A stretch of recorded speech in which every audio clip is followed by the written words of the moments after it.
Nice to meet you. Thank you for joining us today. Well, it's probably morning for you, and it's an evening for us.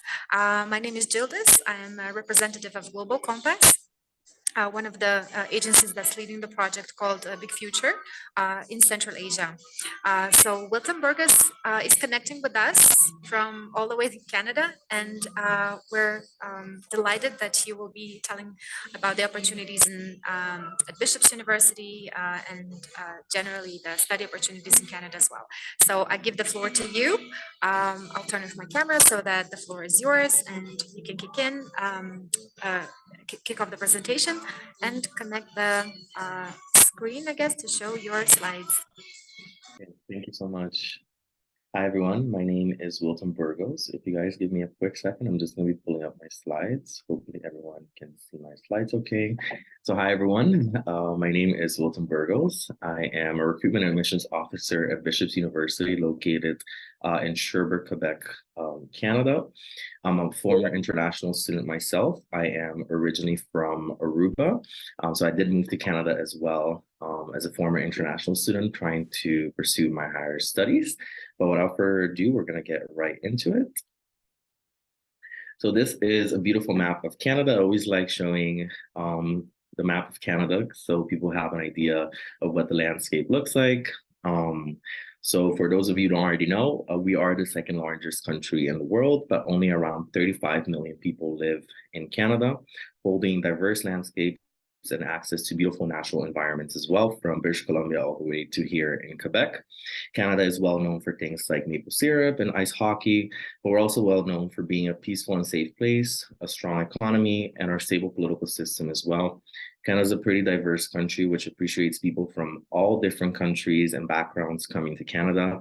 And of course, Canada is a great destination for students due to our very strong university education system. And most of the Canadian population will live somewhere in the south. So these provinces here at the bottom is where most of the Canadian population lives, about 70% of those 35 million Canadians that live here in Canada.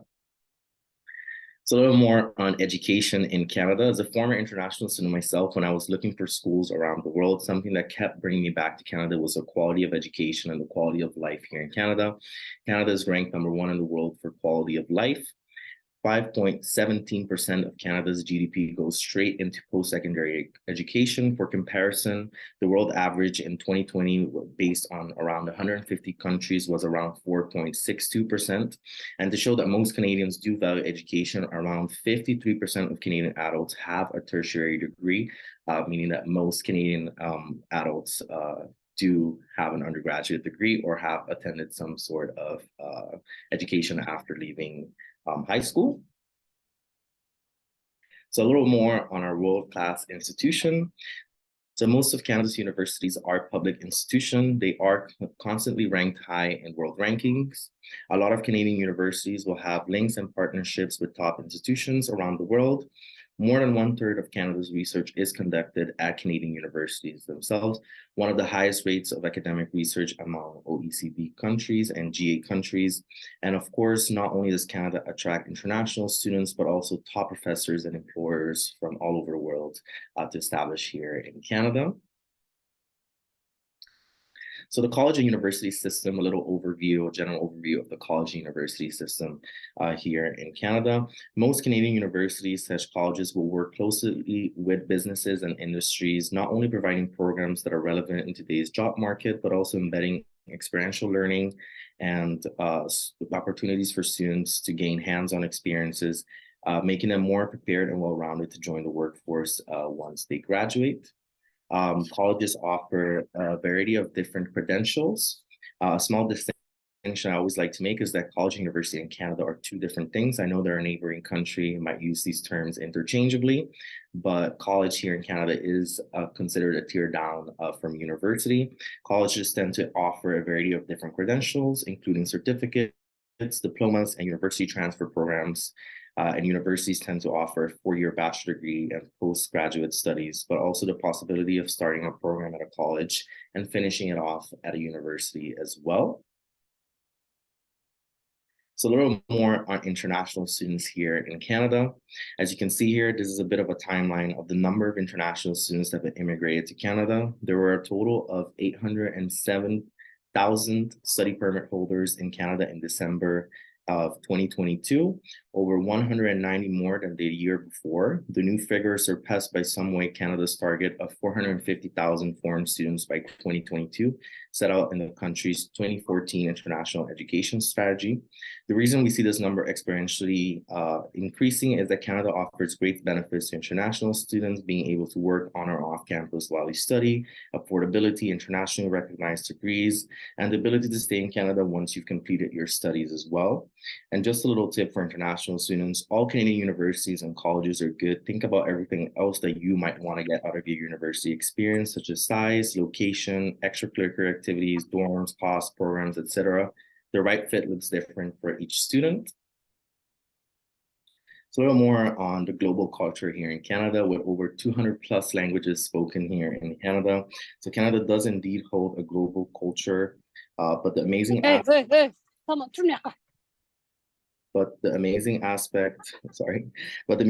of this all is that you really get to take in many different types of culture here in Canada. You also get involved in what you like doing outside the classroom, whether it's art, music, food, or nightlife. You really have the ability to pursue your interest while you are studying here as an international student.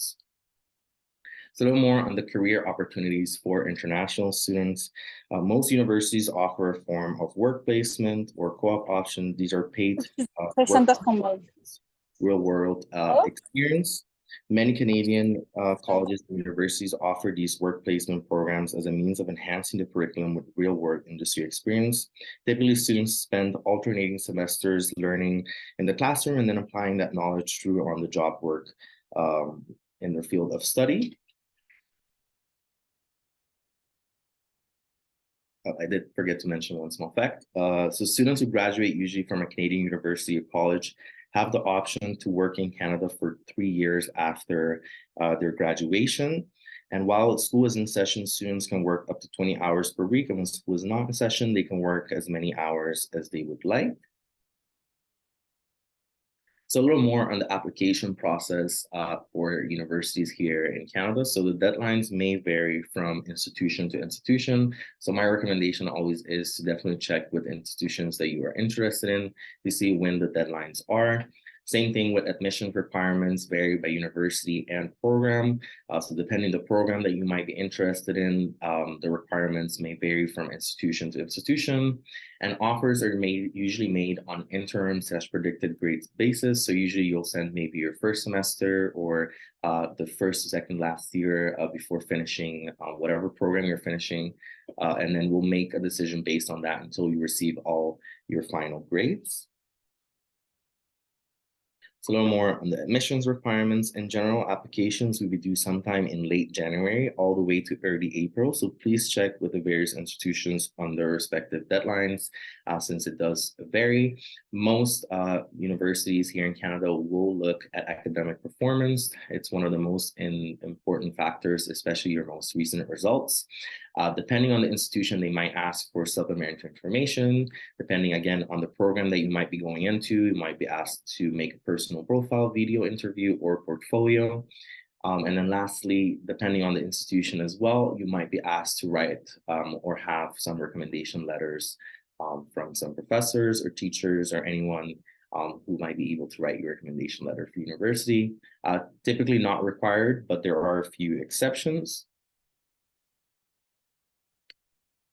So a little bit on what it actually costs to study here in Canada. This is obviously an average, and I always like to recommend to obviously check again with the institutions that you're interested in.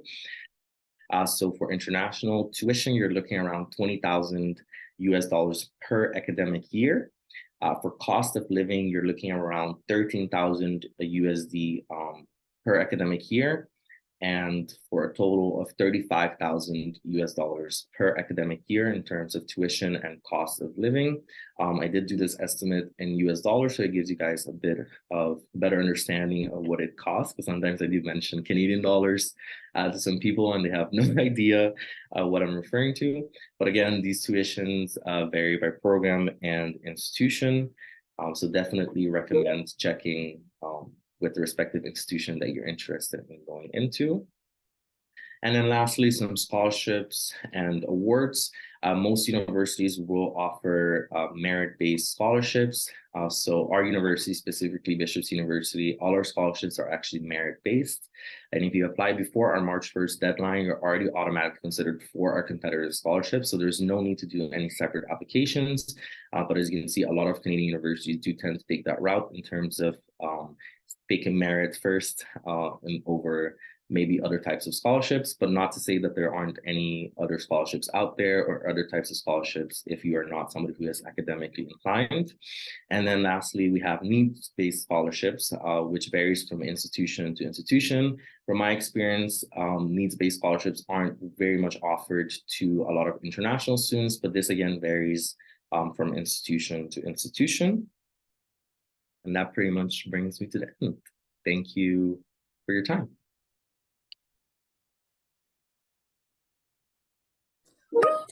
Wilton? Yes. So there are a few questions in the chat box, I guess. So if you can read them out loud and answer to them, that would be great. Yes, for sure.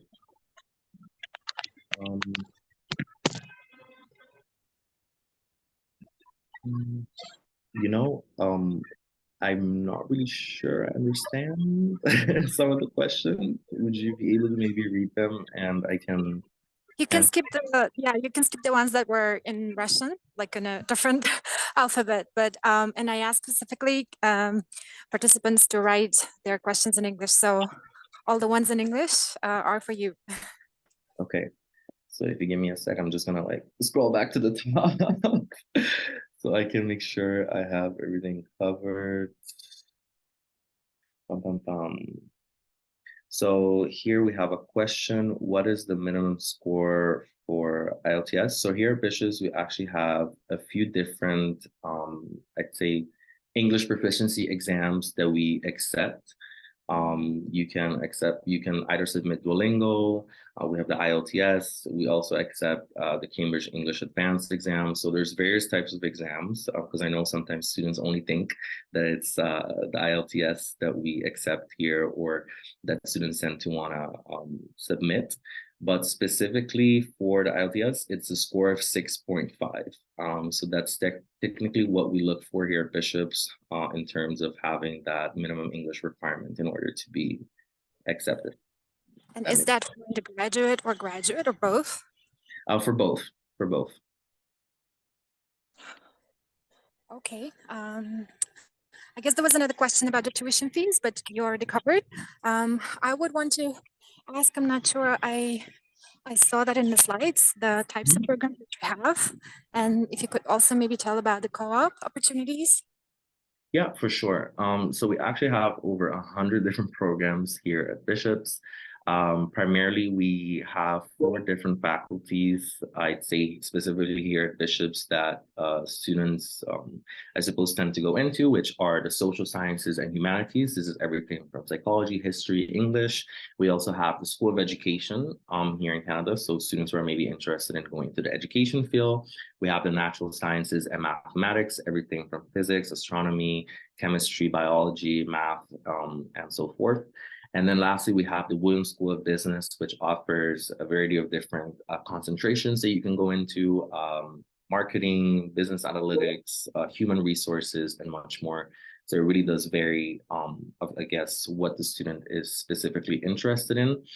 For co-op opportunities, most of our classes have experiential learning embedded in them, about 90% of our classes. And this technically means that students will get that hands-on experience already while they're taking their courses throughout university. So whatever you're learning in the classroom, you're going to be also getting to apply outside the classroom.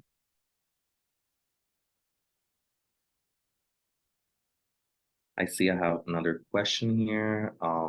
So our deadline to apply for university is April 1st.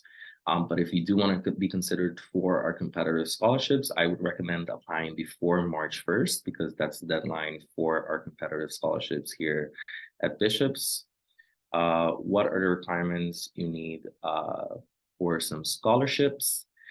So here at Bishops, we specifically look at merit. So this would be specifically your grades. Obviously, the better the grades, the better the chances of receiving a higher scholarship. Can you tell me about master's degree and can I apply for a fully funded program? So unfortunately, specifically with us, we don't offer any fully funded master's programs. But here at Bishop, since we are a smaller university, we offer master's programs specifically in education, computer science, and astronomy. So our master's programs are pretty limited right now. And do we only have one intake per year? No, so we usually have September, which is our fall semester, or you can start during winter, which is January. Yes, I can definitely briefly talk about the CAQ because obviously I'm not an immigration specialist. But the CAQ is basically Certificat d'Acceptation du Québec, which is basically what every international student needs to apply to before coming to study here in Quebec. It's basically kind of like this preliminary governmental process for students who are specifically coming to study here in Quebec prior to applying to their study permit. So this would be the first step. If you are coming to Quebec specifically, you would have to first apply to a CAQ, Certificat d'Acceptation du Québec, and then apply for your study permit.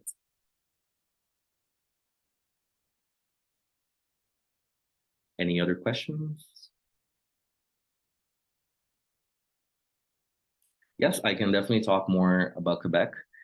So as a former international student myself, like I'm obviously not originally from Quebec. So Quebec is obviously this French-speaking province here of Canada. So if there are any students who are interested in perhaps picking up another language while they're studying here at university, it's the perfect place to do so. We are a fully English language institution just within a French setting. So I always like to explain it being kind of like in this English bubble and then everything outside is French. So definitely in terms of being able to communicate with people and just navigating anything outside of the university campus would be in French. So it's definitely encouraged and recommended for our students to maybe take a few French courses while they're here at Bishops. We do also offer French courses at a reduced Quebec tuition rate, meaning you'll pay the same price that a Quebec resident pays for that specific course during your time here at Bishops in order to kind of facilitate your French. What are requirements for scholarships? So as I mentioned before, all our scholarships are merit-based. So this is fully dependent on your grades. So we will be looking specifically at your grades and then evaluating what that would translate to the equivalent here in Canada. So we don't look for any essays. We don't ask for any supplementary information. It is specifically your transcripts that we'll be looking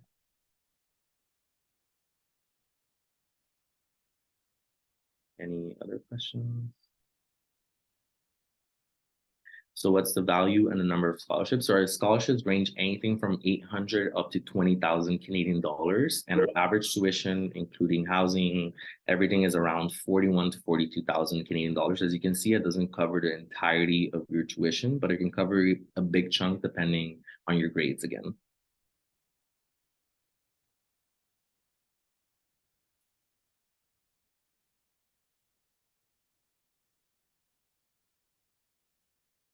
Okay, I'll turn on my mic. So there are so many universities and colleges in Canada, and some of them are known for some specific things. And can you tell what Bishops is really known for? Like it's maybe some of the strongest programs, and or the most popular program among students or local Canadians. Yeah, so for sure. So I guess our most popular program, or what we're probably most known for, is our business schools, our Williams School of Business. Our business program is pretty popular here in Quebec and for the rest of Canada as well. But I guess what sets us apart from other universities is that we are a smaller university with just under 3,000 students in total. So as you can see, compared to other Canadian universities that have 40, 50, 60,000 students, we are fairly smaller than other universities, meaning that we can give students really that personalized approach when it comes to their education, meaning your class sizes are going to be smaller. You really get that one-on-one interaction with your professors, with your peers. Most students who are doing an undergraduate degree actually end up getting those letter of recommendations in order to go and further their graduate studies or have those connections with professors that were further and any interest that you might have academically. What about accommodations? So for accommodations here at Bishop's, we do have on-campus housing. And if you're a first-year student, you're guaranteed on-campus housing for your first year. And you have about 6-7 different residences that you can pick from. And we are primarily a residential school as well, meaning that most of our students in their first and second year tend to live on campus. But if you're planning on maybe living off campus, which might be a bit more cost effective, we do have some resources to help students find apartments that are close by on campus, but still off campus.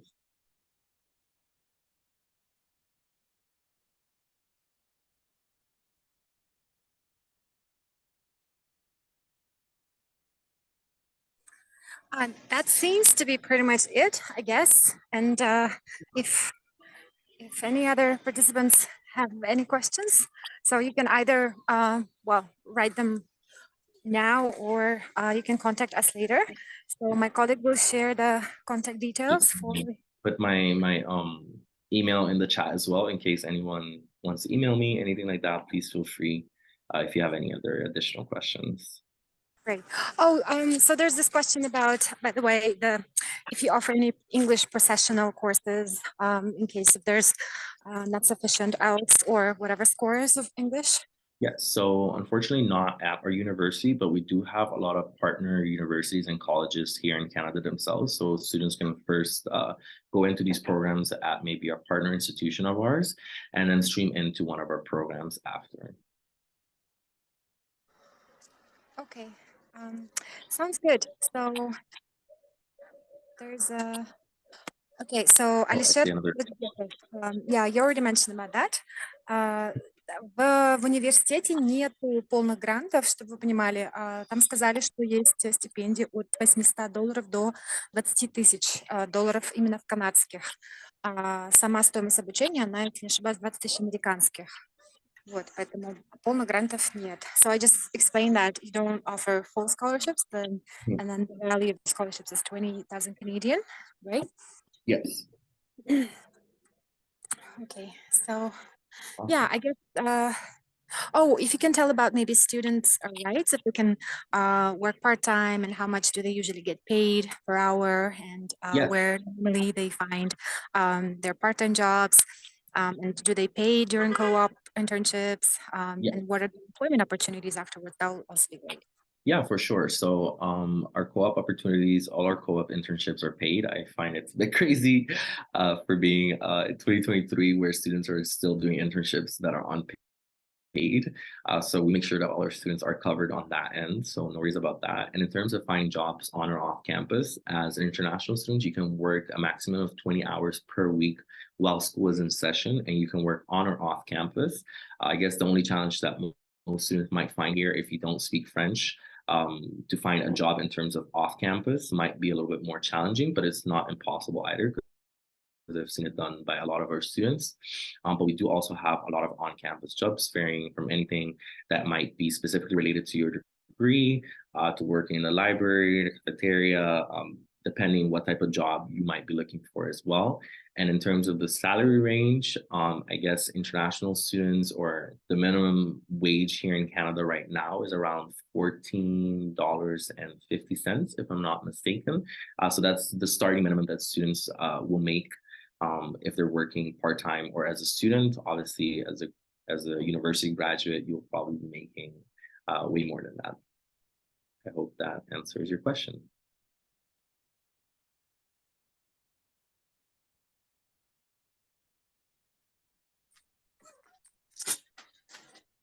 I believe it did. And yeah, so if there are no more questions, then so, okay, there's a question in Russian. So, стипендия в год или в месяц? Стипендия, конечно, это в год, но стипендия, вы поймите, что это не деньги, которые вам выплачиваются, это скидка на обучение. То есть, если вы поступаете сначала, то есть, допустим, в университет, то вам сначала дают письмо о зачислении, но если у вас все там и оценки, то есть и вы заслуживаете стипендию, вам в этом письме прописывают сумму стипендии, которая дается вам на основе вашей успеваемости. My question regarding the scholarship, is the scholarship usually awarded per year or is it a one-time award? So it's awarded usually per year. So students who obviously qualify for the scholarship and then maintain a certain average during their university can qualify again for that same scholarship. Okay, so let me explain. So Алтынай, вам понятно, да? То есть стипендия выдается обычно в год, и каждый год она обычно продлевается, если вы, скажем так, хорошо продолжаете учиться. Так, ну если больше нет вопросов, я думаю, что мы можем отпустить спикера. Обращайтесь к нам в дальнейшем за услугой, да, за помощью поступления, также оформление последующем визовой поддержки. Напоминаю, что все ребята, которые у нас участвуют в проекте Big Project, могут обратиться к нам за поступлением. Услуги по проекту у нас бесплатные, а визовую поддержку мы оказываем платно. То есть вы оплачиваете только уже после поступления за результат. И на этом, я думаю, все. Спасибо всем за участие. Thank you so much, Walton, for doing this webinar for us. Yeah, so since it's already oops, sorry, that was my cat. And let me, turn off my camera so that. So yes, I wanted to thank you again and for the presentation. We can stop the recording, by the way, so that, it's because we're gonna upload